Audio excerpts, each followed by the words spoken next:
പ്രൈസലോ hallelujah. ദൈവത്തിന്റെ മഹത്വം നമ്മുടെ എല്ലാവരുടെയും ഹൃദയത്തിലേക്ക് ഇന്ന് കടന്നു വരാൻ ഇടയാകട്ടെ. വിശ്വാസിയും ദൈവ തേജസ്സും. വിശ്വാസിയുടെ ഉള്ളിൽ ദൈവത്തിന്റെ ഒരു തേജസ് കടന്നു വരുമ്പോൾ വിശ്വാസിയുടെ ജീവിതം തന്നെ മാറി മറിയുന്നത് കാണാൻ കഴിയും. 2-3 കാര്യങ്ങൾ നമ്മൾക്ക് ഇതേക്കുറിച്ച് ചിന്തിക്കുവാൻ പരിശുദ്ധാത്മാവ് ഇടയാക്കട്ടെ. ഒന്ന്, പാപം. നമ്മിൽ നിന്ന് ദൈവ തേജസ് പാപം ചെയ്യുമ്പോൾ നമ്മളിൽ നിന്ന് ദൈവ തേജസ് നഷ്ടപ്പെടുത്തി കളയും. പാപമാണ് ഏത് മനുഷ്യനെയും ദൈവ തേജസ്സിൽ നിന്ന് പിന്നോട്ട് കൊണ്ടുപോകാൻ ഇടവരുന്നത്.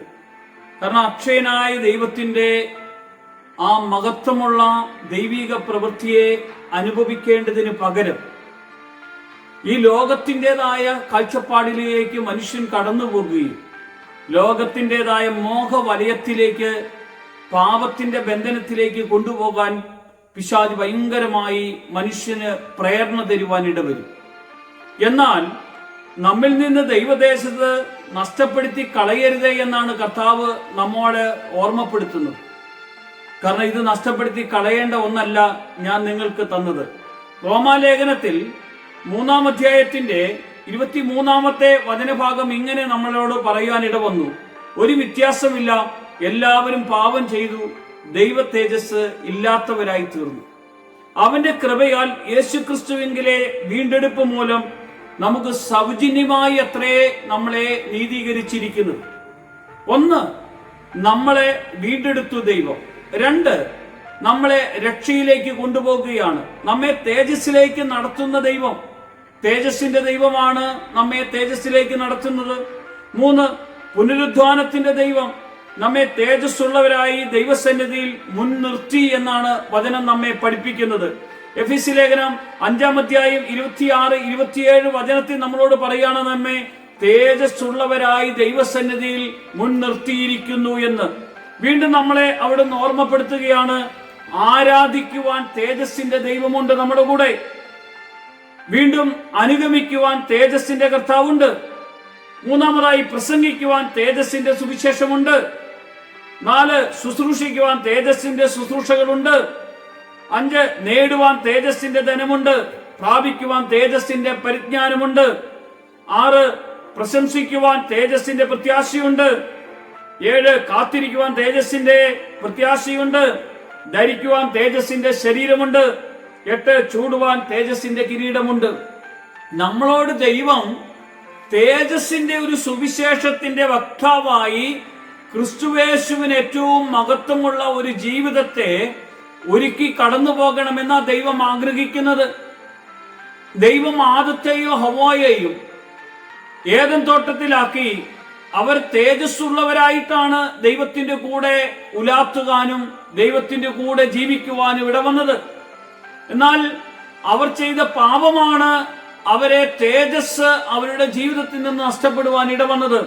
പ്രിയമുള്ളവരെ, ഓർക്കുക, ഈ വചനം നിങ്ങളുടെ ഹൃദയത്തിന്റെ ഉള്ളിലേക്ക്, പരിശുദ്ധാത്മാവാണ് നിങ്ങളുടെ ഹൃദയത്തിലേക്ക് സംസാരിക്കുന്നതെന്ന് തിരിച്ചറിഞ്ഞാൽ ഈ വചനം നമ്മുടെ അകത്ത് പരിശുദ്ധാത്മാവ് നമ്മോട് ഇങ്ങനെ പറയുകയാണ്: നിന്റെ കണ്ണ്, നിന്റെ കാത്, നിന്റെ മനസ്സ്, നിന്റെ ചിന്ത, നിന്റെ പ്രവർത്തനങ്ങള് എല്ലാം ദൈവത്തിന് ഹിതമായിരിക്കുന്നതാകണമെന്ന് ദൈവം ആഗ്രഹിക്കുന്നു. ദൈവത്തിന് ഹിതമല്ലാത്ത പ്രവൃത്തി ചെയ്യുമ്പോഴാണ് നമ്മളിൽ ദൈവാത്മാവിലൂടെ നമുക്ക് ലഭിച്ചിരിക്കുന്ന ദൈവിക അഭിഷേകം നമ്മളിൽ നിന്ന് ഇല്ലാതെയായി പോകാൻ ഇടവരുന്നത്. കാരണം ഈ ലോകത്തിന്റെ മോഹത്തിൽ അകപ്പെട്ടു പോകാൻ വേണ്ടിയല്ല ദൈവം നമ്മെ വിളിച്ചത്. ദൈവത്തിന്റെ കൃപയെ പ്രാപിച്ചുകൊണ്ട് ക്രിസ്തുവിൽ ജീവിക്കാനുള്ള ഒരു വിളിയാ ദൈവം നമുക്ക് നൽകിയിരിക്കുന്നത്. ഈ വചനം നമ്മോട് ദൈവം സംസാരിക്കുകയാണ് ചെയ്യുന്നത്. നീ ജീവനുള്ള ദൈവത്തിന്റെ മകനായി വളരണം, ജീവിക്കുന്ന ദൈവത്തിന്റെ കൂടെ നീ ജീവിക്കണമെന്നാണ് ദൈവം ആഗ്രഹിക്കുന്നത്. യേശു പറയാണ്, മറ്റാർക്കും രക്ഷയില്ല, ആകാശത്തിന് കീഴെ മനുഷ്യരുടെ ഇടയിൽ രക്ഷയ്ക്ക് വേണ്ടി വേറൊരു നാമവും നൽകപ്പെട്ടിട്ടില്ല. രക്ഷിക്കുവാനും പറയുവാനും ആരാധിക്കുവാനുമുള്ള ഒരേ ഒരു നാമം ആകാശത്തിന് കീഴെ മനുഷ്യരുടെ ഇടയിൽ നമുക്ക് നൽകിയിട്ടുണ്ടെങ്കിൽ അത് യേശുവിന്റെ നാമമാ. യേശുവിന്റെ നാമം ആരുടെ അടുക്കിലേക്ക് കടന്നു വന്നോ അവിടെ ദൈവത്തിന്റെ പ്രവൃത്തി അവന്റെ ഉള്ളിൽ പ്രവർത്തിക്കുവാൻ ഇടവരും. അവൻ ഏതവസ്ഥയിലായിരിക്കുന്ന മനുഷ്യനാണെങ്കിലും, ഏത് ബന്ധനത്തിൽ കഴിയുന്ന മനുഷ്യനായിരിക്കും, ഏത് കുടുംബത്തിന്റെ അന്തരീക്ഷത്തിലായാലും അവന്റെ ഉള്ളിലേക്ക് പരിശുദ്ധാത്മാവ് കടന്നു വന്ന് അവനെ പുതിയ മനുഷ്യനായി രൂപപ്പെടുത്തുവാൻ കർത്താവ് ഇടയാകും. കാരണം പഴയ ഒരു സ്വഭാവത്തിന്റെ ബന്ധനത്തിൽ നിന്ന് മാറി പുതിയൊരു സ്വഭാവത്തിന്റെ അഭിഷേകത്തിലേക്ക് പരിശുദ്ധാത്മാവ് നമ്മെ കൂട്ടിക്കൊണ്ടുവരുന്നത് നമുക്ക് കാണാൻ കഴിയും.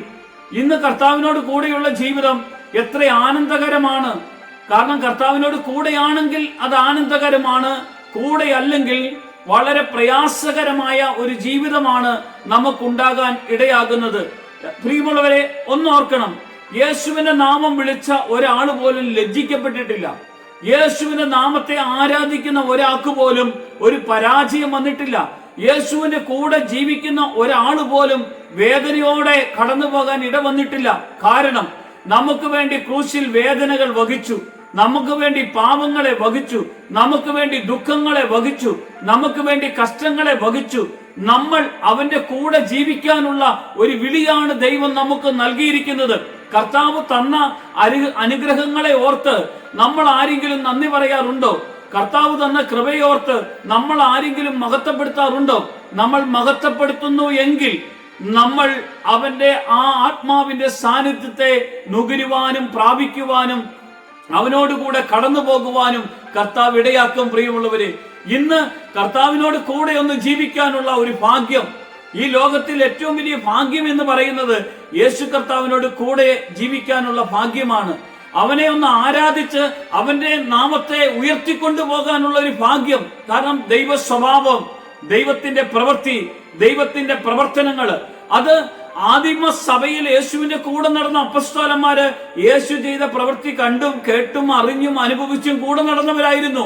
എന്നിട്ടോ യേശു കർത്താവിന്റെ ആത്മാവ് അവരുടെ അകത്ത് കടന്നു വന്നപ്പോൾ അവർ ദൈവ തേജസ്സുള്ളവരായി മാറിക്കഴിഞ്ഞപ്പോൾ അവരുടെ ശുശ്രൂഷയ്ക്ക് തേജസ്സേറിയ ഒരു ശുശ്രൂഷയായി മാറാൻ ഇടവന്നു.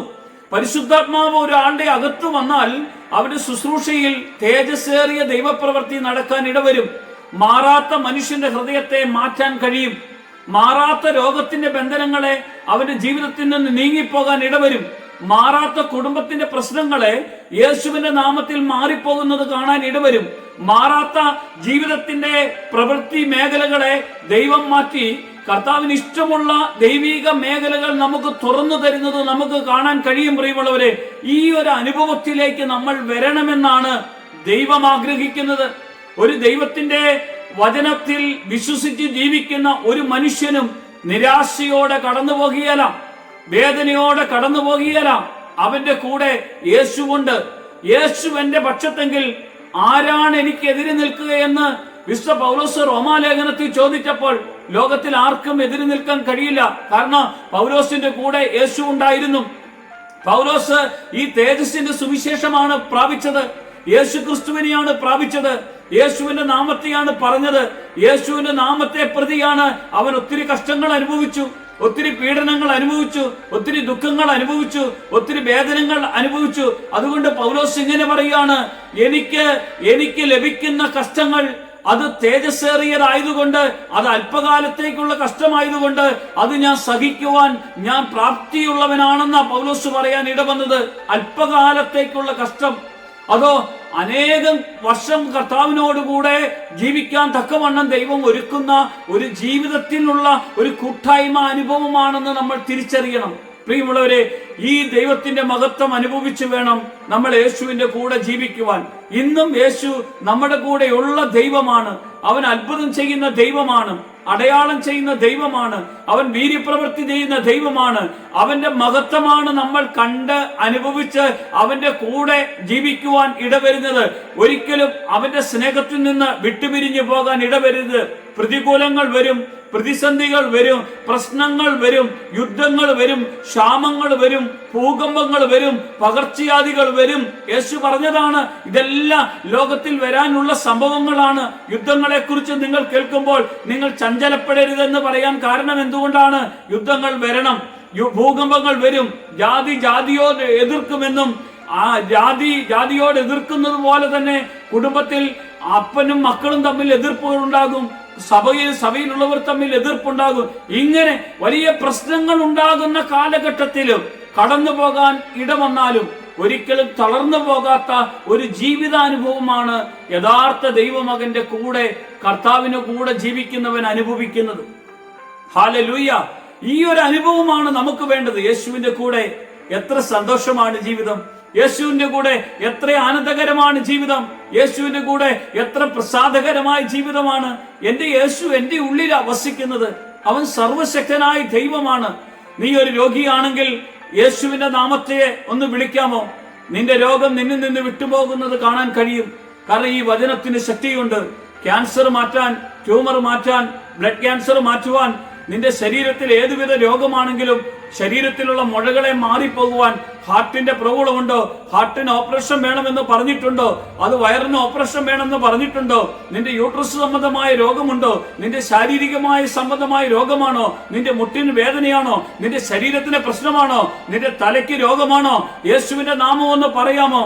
യേശുവിന്റെ നാമം പറഞ്ഞാൽ അവിടെ അന്ധന് കാഴ്ച കൊടുത്തതുപോലെ, ബദിരന് കേൾവി കൊടുത്തതുപോലെ, മരിച്ചവൻ എഴുന്നേറ്റതുപോലെ, അത് വിശന്ന് ദാഹിച്ചിരിക്കുന്നവന് ആവശ്യമുള്ള വിധത്തിൽ തൃപ്തിയോടെ കടന്നു പോകത്തക്ക വിധം ദൈവം അത്ഭുതം ചെയ്തെങ്കിൽ, മരിച്ചു 4 ദിവസവും 3 ദിവസവും 2 ദിവസവും 1 ദിവസവുമായ മനുഷ്യൻ വരെയും യേശുവിന്റെ നാമത്തിൽ ഉയർത്തെഴുന്നേറ്റെങ്കിൽ, ഇവിടെ ഒന്ന് നമ്മൾ തിരിച്ചറിയണം, യേശു ദൈവമാണ്. യേശു ദൈവമാണെങ്കിൽ അവന്റെ തേജസ്സേറിയ അനുഭവത്തിലേക്കാണ് നമ്മളെ ദൈവം കൊണ്ടുപോകുന്നത്. അവനെ ഒന്ന് വിശ്വസിക്കാമോ? അവന്റെ നാമത്തെ ഏറ്റുപറയാൻ നമുക്ക് ഇന്ന് ഇടവരണം. കാരണം അധരഫലം എന്ന സ്തോത്രയാഗം ദൈവസന്നിധിയിൽ ഇടപെടാതെ അർപ്പിക്കാനുള്ള ഒരു ദൈവിക അഭിഷേകം നമുക്ക് വേണം. ഇന്ന് നമ്മൾ അങ്ങനെ കർത്താവിനോട് കൂടെ ജീവിക്കണം. എല്ലാം ഒന്ന് മറന്നുകൊണ്ട്, എല്ലാം ഒന്ന് കൊടുത്തുകൊണ്ട്, എല്ലാം ഒന്ന് സഹിച്ചുകൊണ്ട് യേശുവിന്റെ കൂടെ ആനന്ദത്തോടെ ജീവിക്കുവാൻ. എങ്ങനെ ജീവിക്കണം? ആനന്ദത്തോടെ. എങ്ങനെ പോകണം? ആനന്ദത്തോടെ പോകണം, സന്തോഷത്തോടെ പോകണം. യേശുവിന്റെ കൂടെയുള്ള ആ ജീവിതം അത്ര മനോഹരമായ ജീവിതമാണ് യേശു എനിക്ക് ഇന്ന് തന്നിരിക്കുന്നത്. ഞാൻ അതിനെ ഓർത്താണ് കർത്താവിനെ മഹത്വപ്പെടുത്തുന്നത്. വേറൊന്നും നമുക്ക് വേണ്ട. ദൈവത്തെ എപ്പോഴും മഹത്വപ്പെടുത്തണം. കാരണം അവന്റെ ജഡാവതാരണം പിതാവിൽ നിന്നും ഏകജാതനായവന്റെ തേജസ്സായി കണ്ടു എന്ന യോഹന്നാൻ സുവിശേഷം 1:14 പറയുന്നത്. കാരണം മനുഷ്യ അവതാരം ചെയ്തത്, ക്രിസ്തുവിനെ സ്ലീഹന്മാർ ദർശിച്ചത് ഏകജാതനായവന്റെ തേജസ്സായിട്ടാണ് കണ്ടത്. കാരണം യേശു കർത്താവ് ഈ ലോകത്തിലേക്ക് വന്നത് തേജസ്സുള്ള ദൈവമായിട്ടാ വന്നത്. അവൻ വസിക്കുന്നത് എവിടെയാണ്? നമ്മുടെ ഹൃദയത്തിലാണ്. നമ്മുടെ ഹൃദയത്തിൽ അവൻ വസിച്ചാൽ നമ്മൾ തേജസ്സുള്ളവരായി തീരും എന്നതാണ് അതിന്റെ അകത്തെ സത്യം. അങ്ങനെ കർത്താവിനോട് കൂടെയുള്ള വാസം എത്ര അനുഗ്രഹമായിരിക്കും.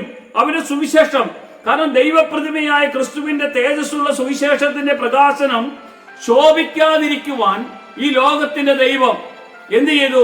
മനുഷ്യരുടെ മനസ്സിനെ കുരുടാക്കി, കണ്ണിനെ കുരുടാക്കി, ജീവിതത്തെ കുരുടാക്കി.